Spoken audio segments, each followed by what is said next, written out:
Oh boy. Today is a special day. And for that special day, I'm gonna need to take a sip of the special drink.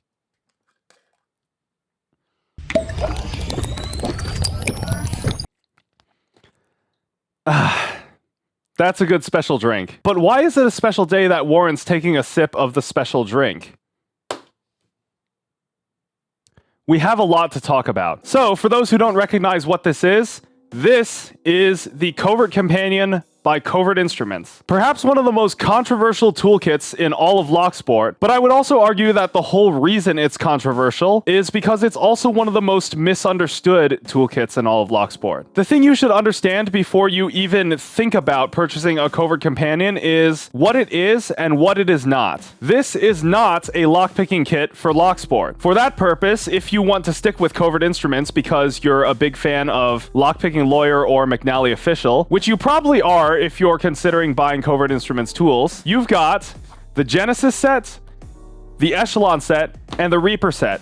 Those will be much better for building your lockpicking skills over time. And as I've demonstrated in past videos, you can pick some pretty serious locks with them. And for all of you who are into EDC and urban survival type situations where you may need to open a lock in a pinch, the Covert Companion is not an EDC lockpicking set either. I replaced the 4 lockpicks with a Padlock bypass driver, but I mean, if you look at this, do you see any actual lockpicks on here? For those who don't know enough about Locksport to provide a confident answer, the correct answer is no. If you want lockpicks that you can carry in your pocket, you're better off getting something like the Slim Pickings or Slim Tickler. This is my Slim Tickler set, and it comes with the Riz Pick, which has the 5 Reaper pick profiles on it, and these will actually allow you to pick some locks if you're in a pinch, like you've been, I don't know, tied down and trapped inside the bunker in 2076. The way I really think about the Covert Companion is as an Arbiter bypass kit that fits in your pocket. Because the Covert Companion really does have a lot of the same tools that the Arbiter set has.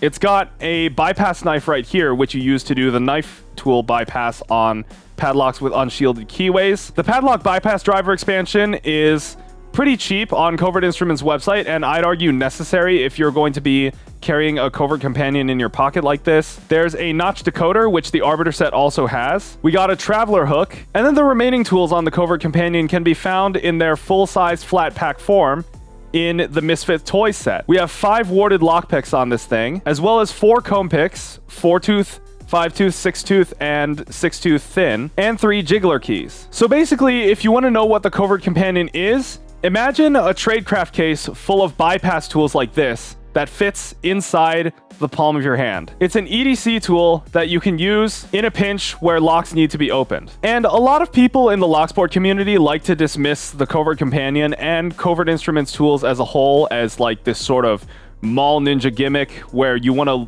feel like James Bond or John Wick, but it doesn't actually serve a practical purpose. But as a lot of other Locksport content creators have demonstrated, all the tools on the Covert Companion actually work. So I don't know where those sentiments come from. Matter of fact, I can give a demonstration of some of the tools right now. For example, this jiggler key. This jiggler key is intended to open wafer locks with really bad tolerances, and it can also open some cheaper pin tumbler locks. You can see right there that it's roughly key-shaped, and that's because it sort of functions as a tension tool and a rake at the same time. You take a wafer lock like this one, take your jiggler key, insert it, and then jiggle it around until something happens. And as you can see, something has happened. Same goes for a pin tumbler lock like this one. Insert the key, jiggle it around, and apply some twisting force until something happens. I think that's part of my point proven.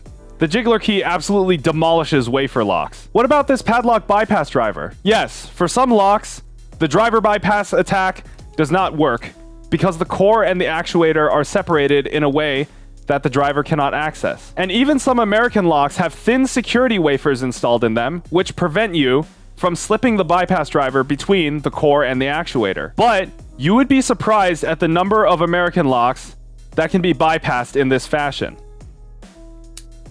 Like so. When I was working my way through the LPU belt ranks, I bought a lot of 5 of these American Lock 1100s, and out of a sample size of 5, 3 of them did not have any security wafers in them. And I'm sure there are tons of other American locks in circulation that are still vulnerable to this core bypass attack. We all know how comb picking works. A normal key lifts all the pin stacks so that the key pins are below the shear line and the driver pins are above in just the right way that allows the core to turn. But a comb pick works by shoving both the key pins and the driver pins above the shear line. And this is a Master Lock 140 that I bought in 2024 or 2025, something like that. We all know that Master Lock is one of the most popular lock brands out there. And if I take this 4-tooth comb pick, the comb picking attack still works on this lock that was bought within the past year. And as for the warded lockpick, again, you'd be surprised at how common these locks actually are. This is a Master Lock number 22, a find at one of my local hardware stores, and I can take this pick, just insert it, wiggle it around a bit, and the lock pops open. Matter of fact, I see some of these things in the wild at my university campus. People still use these locks. So if there's anything I want to prove with this series of demonstrations, it's that not only does this everyday carry toolkit actually have an effect on real locks, but the tools that the Covert Companion features are not obsolete by any stretch of the imagination. For those who know what security by obscurity is, it's all thanks to that. For those who don't know what that is, I recommend Lockpicking Lawyer's keynote at SaintCon 2021. Security by obscurity is keeping these tools alive. There are probably a number of locks I could go out and look at and figure out how to bypass using the tools in the Covert Companion, or just pick open in 2 seconds with my own picking skills. And also some of the expansions that you can get for the Covert Companion in the forms of the Riv pick, the turning tool set, and the Riz pick. Disclaimer, do not actually do this unless you have been given explicit permission by the owner of the lock to access it, and you're in an emergency situation where you absolutely need to use these tools for that purpose. When you're in the Locksport community, you should only use your powers for good. Never use them for evil. So tons of people have talked about the Covert Companion ad nauseum at this point, and I just wanted to give a brief overview of what some of the tools do and why this thing still holds up in the year of 2025. However, there are some slight grievances with this thing that a lot of people have taken notice of over time. First off, this thing comes completely disassembled. You have to put it together on your own, and that can require a little bit of finesse to do. Sometimes the pieces like drop around and the screws can back themselves out too. I've had problems with that when I deploy them and collapse them. Also, the way the tools lock together like this is a little bit fiddly. If you're taking out just one tool at a time, then that's fine. But if this is going to be a conversation starter of yours and you're going to fold all the tools out to look at, it can be kind of a pain to get them back into this form so that you can fold it up and stow it in your pocket. The traveler hook in particular also sticks up sometimes, and you kind of have to just push it back, and it can be a little bit of a pointy pokey bit, although to be fair, it's not that pointy. And probably the biggest issue with the Covert Companion is that if you want to start putting expansions into it, it can get a little bit unwieldy to carry in your pocket. This is a bit of an exaggeration because I keep my slim pickings and my slim tickler separate, but if you want to add some proper lock picks to this thing, you're looking at a thickness of about this big, minus one of these extra turning tool sets. At this point, your Covert Companion doesn't become a Covert Companion anymore.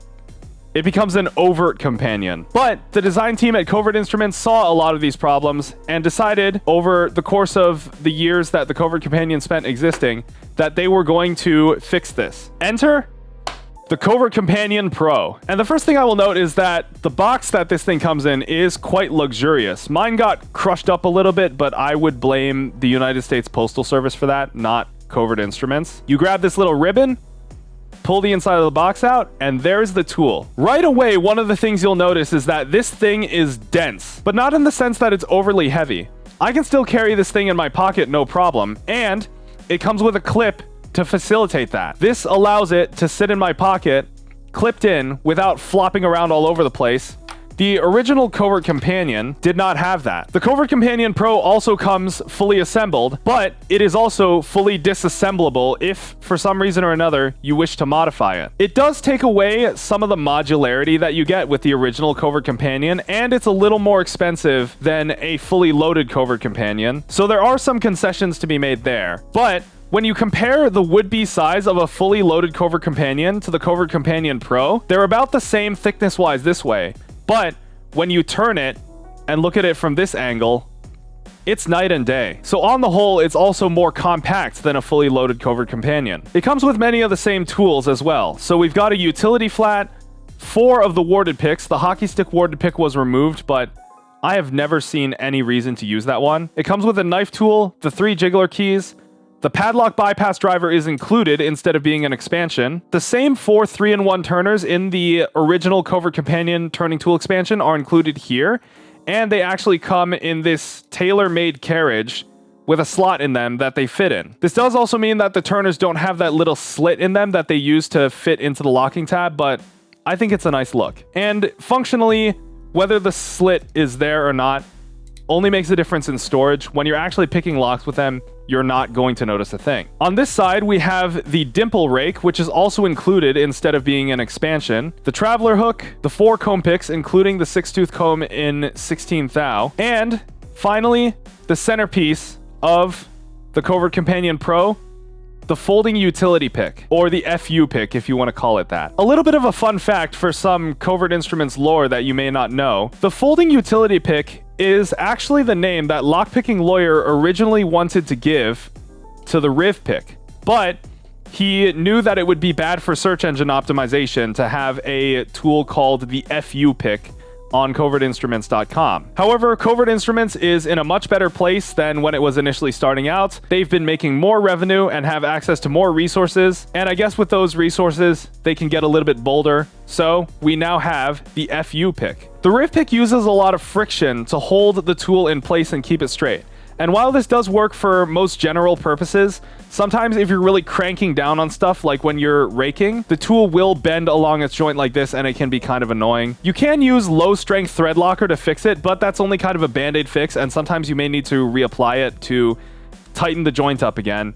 It's not ideal. However, with the FU pick, not only does it come with adjustable tightness using these 2 screws, but you don't even need to tighten it down, because if you take one of the profiles out and set it in, there's actually a spring-loaded latch on this side that holds the pick in place, and even if I were to crank on it like this, I would probably break the pick before even beginning to fold it back, thanks to this spring lock mechanism. In his video announcing the Riv pick, Lockpicking Lawyer also talked about how he wanted to include this on the original Covert Companion, but it was wearing out, and looking at the original prototype that he had, it looks like it would have been difficult to install. Plus, it would have remained a bulky tool where you would kind of have to use it like a pistol grip, kind of like this, except I don't actually have the picks installed on my Covert Companion, so I can't demonstrate it. But you would end up with this giant bulky handle that you have to use a pistol grip, which can be a little bit unusual and uncomfortable for some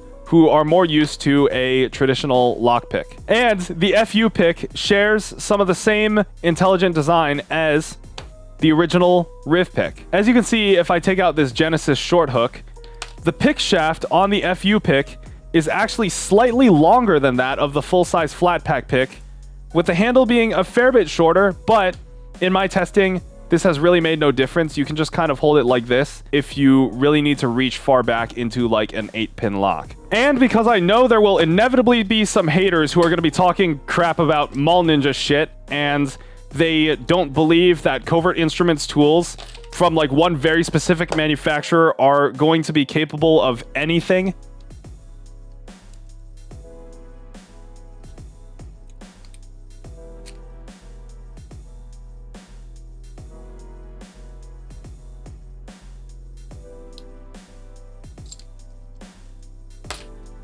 You saw it here first, everyone. The FU pick can pick locks.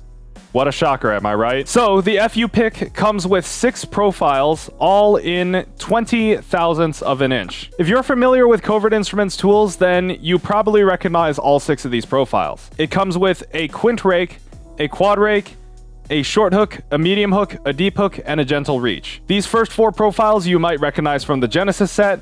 The deep hook was first introduced in the Apex line, and the gentle reach comes from the Echelon. It's everything you need to pick 99% of locks that you will encounter in the real world. And one more thing that I need to mention, the original Covert Companion came with a notch decoder, but it was kind of smushed in and tucked in with the rest of the tools, If you unfolded it, it might bend out of shape by accident. It was just not very secure in this original factor, especially if the screws would happen to back themselves out and loosen up the entire kit. Covert Instruments have resolved this problem entirely by making the notch decoder a separate piece that sits right behind this little tab. All you do is get in there with your thumbnail, pull it out, and this is your notch decoder in 6 thou. This is a Masterlock Magnum M176.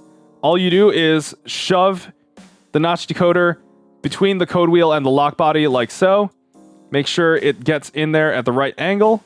Then you press down on the shackle, down on the decoder, and if you give it a few tries, because I'm not entirely consistent at it, the lock pops open. If you have a pair of Resurrector pliers like I do, you can keep this in shape, but this type of tool is intended to be disposable, as also evidenced by the fact that it is a completely separate piece from the Covert Companion Pro that can be detached like that. And insiders at Covert Instruments have confirmed that if you break your notch decoder or it gets worn out or anything like that, eventually they will be selling a Covert Companion first aid kit with replacement components for some of the parts that tend to easily break. And even then, if this notch decoder gets worn out, then you can just leave it out and it's not going to affect the form factor of the Covert Companion Pro at all. So you don't have to drop $150 on a whole new Covert Companion Pro just to get a new notch decoder out of it. The Covert Companion Pro first aid kit will be coming eventually. I don't know when, because I'm not an insider at Covert Instruments, but you know, they're probably tuned into the things I'm saying because there's a Reaper expansion for the Grav Pick now. I have the Gravity Tickler, and that is by no means due to popular demand.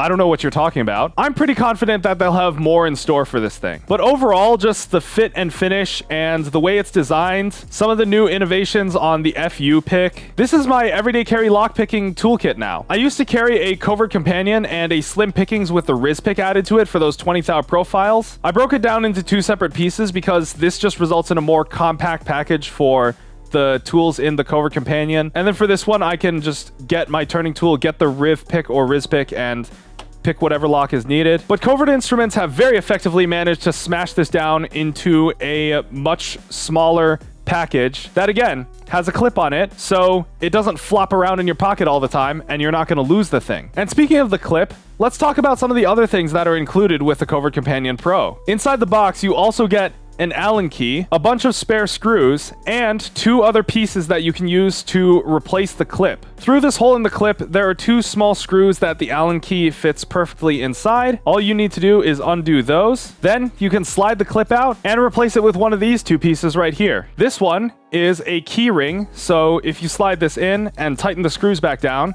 you can attach this to a keychain. And this other one is just an empty plug that sits flush with the surface of the tool if you just want the tool to stand on its own like this. And I think it actually does look quite cool like this. I might consider carrying it like this if it doesn't flop around in my pocket too much. But for the sake of this review, I'll be keeping it in its base form as much as I possibly can. However, I'm not tightening these 2 screws back down because we need to take this thing apart, pull the panel back, see how the sauce is made, all that good stuff. Disclaimer, do not do this unless you know what you're doing. And even if you do know what you're doing, you're probably going to have a lot of trouble with this thing. I already tried this off camera, and because some of the assembly is really tight, you may have pieces that are slipping around when you don't want them to. There's magnets inside this thing, even though the handle is anodized aluminum. Some of the stuff may shift in unpredictable ways, and it'll be really difficult to get stuff back together. Just don't try it unless you're willing to sacrifice the time to put it back together. I'm doing this for content, and I don't mind voiding whatever warranty may exist on this thing. So, with all that being said, there are a few more small Allen screws around this tool that I'm going to undo, the first of which is on this side. The Allen key that is included with the Covert Companion Pro can undo all of these little Allen screws, which is really nice. It not only means that if this tool needs servicing, you can do that with ease, but also there's no weird proprietary crap that people are freaking out about these days. Right to repair and all that. You know, it is what it is. Covert Instruments are doing cool stuff with regard to that. All these screws are the same size, so you don't have to worry about mixing them up. However, I will drop them into a dish just so that I don't have to rely on any of the spares. Next is these 2 big flathead screws that are actually holding all the tools together, as well as the 2 halves of the housing. I'm going to pull the notch decoder out before I do that. That can be easy to forget. And now I'm going to undo the 2 flathead screws on this thing with a hammer. These screws do have kind of an anti-backing ratcheting mechanism, so I find that they really only work and the tool only effectively folds and unfolds when they are done to a very specific tightness. It does take a little bit of elbow grease to get past that tightening point as well, but there we go. And now this tool should fall apart the moment I let go of it. I have to be very careful from this point onward. I told you that I was going to undo the screws with a hammer. So now we have this top plate, and there are some very thin washers here that you don't want to lose. You want to put those somewhere where you can keep track of them. They separate the tools and kind of mitigate a little bit of the friction between them as you're folding them in and out. This is one of the carriages for the tools that is held in with a magnet. You can see these 2 magnets here.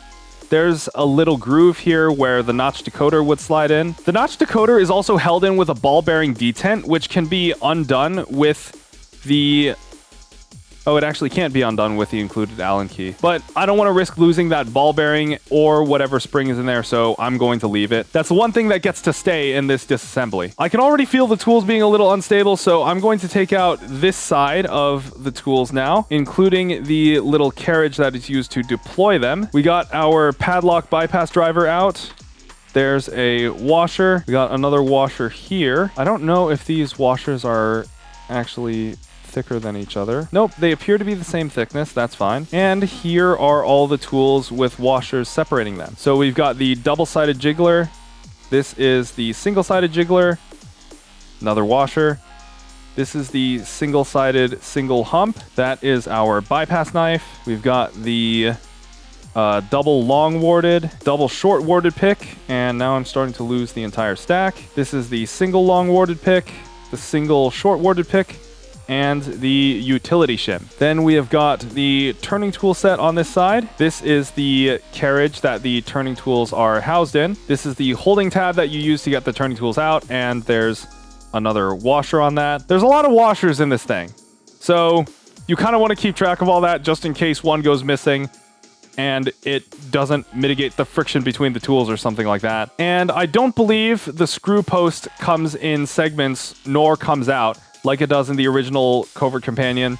This screw post is tailor-made for the Covert Companion Pro. This entire middle piece also comes out. That's why it was held in using all of those smaller Allen screws scattered around the outside of the tool. It's solid milled aluminum, which is really nice. A lot better than cast aluminum. And it has all of these embedded magnets in it to hold all the tools closed when you're carrying this thing around in your pocket. We'll go ahead and set that aside. The magnets are sticking to my hammer. And on the other side, I expect much the same affair here. Lots of washers for certain. We've got the dimple rake, the traveler hook, the 4-tooth comb, the 5-tooth comb, 6-tooth comb, 6-tooth thin comb, and the carriage that you use to pull the tools out by the tab. And here we have the carriage that the FU pick goes in. It's just a simple thing with a spring detent. There's a little bump here that goes into the holes like that, and it locks right in. Even if I were to do this, you can see that the FU pick does not come out, and there are holes for the detent on the FU pick either side, so it doesn't matter which orientation you insert it into the tool. Going into the FU pick itself, it is held together by 4 more Allen screws that I believe can be undone using the included Allen key. Yes, that is correct. I just need to make sure that I don't strip them. Got to use the short side. I need leverage. That's the first screw out. That's the second. Here is the third. And this 4th screw right here, I'm going to hold this up to the camera so you can actually see, provided it'll focus. This 4th screw right here is what actually holds the pivot point for all of the tool profiles. And it also holds this plate on this side of the pick, which is why it is now rotating freely because I've undone all the other screws. And now we have the folding utility pick in pieces. This is the plate that holds all the tools inside. There's a washer for profile number 6, and the rest of them just come out on this screw post with more washers holding them together. At least I'm gonna assume. I would hope there are more washers in here, otherwise I might have screwed this up. Yep, and there's one washer that's thicker than the others, which I will need to hold on to, keep separate, and keep track of. And now, if I hold this up to the camera, hopefully you'll be able to see the clever bit on this tool. The profile on the tool is designed with this little tooth on the back end. It might be a little bit difficult to see, but that goes into this spring-loaded locking mechanism. So when you fold the tool out, it kind of locks in and it doesn't turn back until you push the lever here and it comes back out. And then you can fold it back like that. Inside that lever, there is also a tiny little spring. I don't know if I want to take that lever out because I've gone in too deep already. Oh, and the lever actually does happen to be clipped in. Yeah, I can see through this little slot in the middle. That's not a screw. The pivot point on this lever is actually a clip, which I guess is good because otherwise this spring would have inevitably flown out and gotten lost, so concessions were made. But that is the Covert Companion Pro and the FU pick in pieces in all of its glory, and you can see all the engineering that went into it. It's actually quite impressive that all of this with all these tools fits in your pocket. All right, the struggle to put this thing back together begins. Wish me luck. So I believe... yes, the quint rake was profile number 1. That is the correct orientation. Now we need to find profile number 2, the quad rake. Profile number 3 is going on now. The medium hook. Number 5, the deep hook is going on. Checking the tension on the profiles. That's feeling pretty good now, I think. We now have one fully reassembled FU pick. Time to get to the rest. I think I'm going to do this slightly out of order. First thing I might want to do is get this middle part back on. Or actually, maybe what I should do, actually the holder for the FU pick goes on like that. Yeah, and that's why I think I want to save this middle part for later on when there's actually a little more way. Let's see if I can remember how this went. That wants to go in like that. Yeah, that fits perfectly. Wait, some of these washers are actually a little bit ribbed looking. Oh, I might have messed this up slightly. It's fine. We just stick that back in there. Thank you, Covert Instruments. Very cool. And then when I put it back on, it'll just sit like that. Something's wrong. I can sense it. Well, the padlock bypass driver does sit there. Huh. I guess we'll find out when we get to that point. Okay, I found the problem. We have some very delicate mechanical precision. This is rocket surgery we're doing here. Okay, that's why that stack felt incomplete. Is because it was. Alright, I think what I want to do is get one of the screws in, just a little bit like that to make sure everything will stay in line. We can then set this in. The washers do seem to have a habit of sticking to this magnet on this side. Get the flathead screw in. I forgot to put I'm just going to do the screw on this side. Everything on this side. Well, actually, not everything. Just like half of it on this side needs to come back out. I need access. Ha! I kept the rest of the stack aligned. I attribute that to the grip. I like my holding of the tool stack grippy, bruh. No Cash Cobain. Oh, the stress. Oh, everything's going wrong. This is what I talked about when I said you don't want to void your warranty like this. You quitter.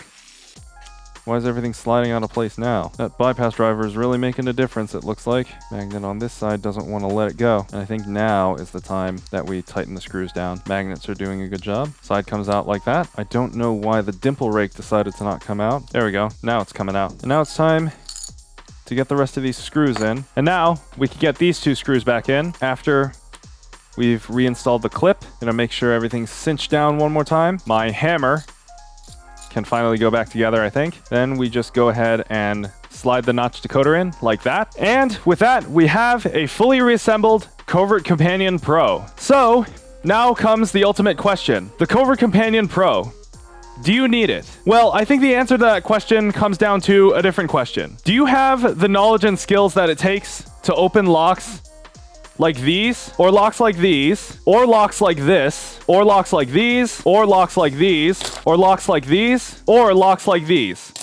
If you have the knowledge and skills that it takes to open all the locks that I've just laid out on this table, then sure, the Covert Companion Pro might actually come in handy in a pinch. But if you don't know how to open all these locks that I've just laid down, then you're probably better off just sticking with your standard Genesis set and echelon expansion and all of that. Because this really is a specialty EDC bypass kit. You don't buy this to learn how to get into locks. You buy this once you already have the knowledge and you're ready to take it into the real world if the situation calls for it. So if you're new to Locksport, I don't recommend getting the Covert Companion Pro unless you want a cool looking toolkit as a display piece or a conversation starter or something like that. Because let's face it, all of this in a package that fits in the palm of your hand is just cool. If there's one thing Covert Instruments have a reputation for, it's making cool shit. So those are my thoughts on the Covert Companion Pro and how it improves upon the design elements of the original Covert Companion. My thoughts on this video might be a little bit disorganized because it has